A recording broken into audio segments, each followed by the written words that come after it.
Hi everyone, I'm Ellie. I'm at the Younger Sun. I'm just going to be giving you a recommendation for a really fun book that I've read recently. The book is The Six Crimson Cranes by Elizabeth Lim. It's a really fun fantasy novel for young adult, like in the YA section. It's a retelling of a Brothers Grimm fairy tale. It's about a girl who's on the eve of her arranged marriage, who doesn't want to get married, and she meets a dragon who can turn into a human, and adventures in shore, and her evil stepmother turns her brother into cranes. And it's about, it's really fun. And it's about how she gets her brothers back, or she searches for her brothers. It's really incredible. And it's really nice to read a fantasy book where it's set in like an amalgamation of ancient China and ancient Japan. So it's really nice to read fantasy that isn't necessarily European based. And I really loved it. It was really fun. Oh, that sounds great. Yeah. I would like to talk about a book that's coming out this week on the 14th of September.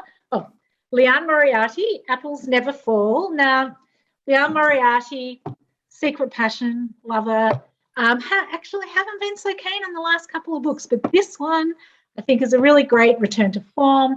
It's kind of traditional Liane Moriarty set in the nice leafy suburbs of Sydney, definitely not in an LGA. Not when it's locked down anyway. And it's about a family of tennis players. The parents had a tennis school.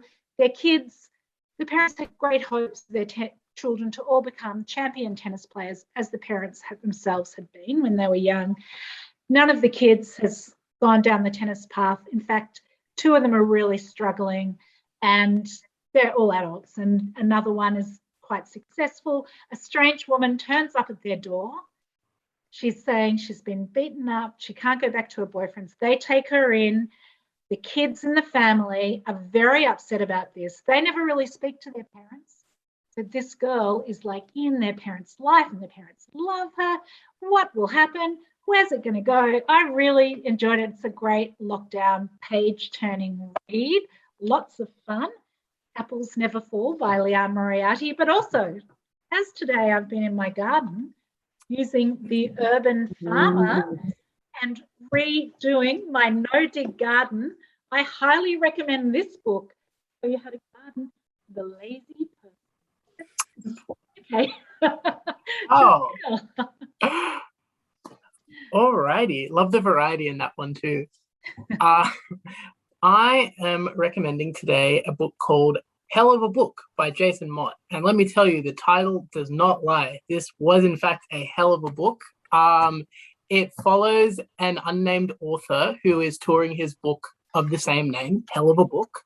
But as he's going on his tour, he starts to see things that he attributes to a highly overactive imagination. So he's seeing things from Nicolas Cage giving him life advice on an aeroplane to a little boy who kind of follows him around and swears that he's not imaginary, that he's just real as the author is. But as we're following this author on his book tour, we also have a flip back to the little boy who may or may not be the little boy that the author sees. And we see his backstory growing up in America. And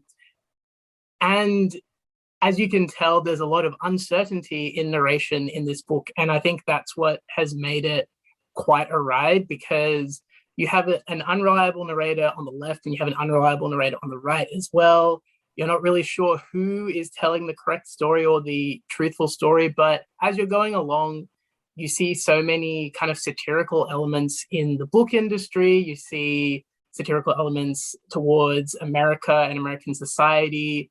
It kind of feels like it doesn't really matter who's telling the truthful narration, because you just kind of get to experience these wonderful pieces of commentary. It's very funny. I haven't read a laugh out loud book in a really long time, and I was not expecting this one to make me laugh out loud, but also the next page kind of tear jerk a little bit. It's quite emotional. I know it's kind of balances a lot of different things at once, and it's very unforgettable in the way it does that. So if you're looking for something that is kind of a little bit quirky, a little bit unconventional, but sort of goes through a lot of different emotions and some unforgettable images and characters, I highly recommend this one. It is a hell of a book, honestly. Oh, it sounds so good. Actually, do you know what? I just have to say, I don't know if I said the name of this book, which is The Urban Farmer by Justin Calverley and series. But anyway, Jamil, that sounds amazing.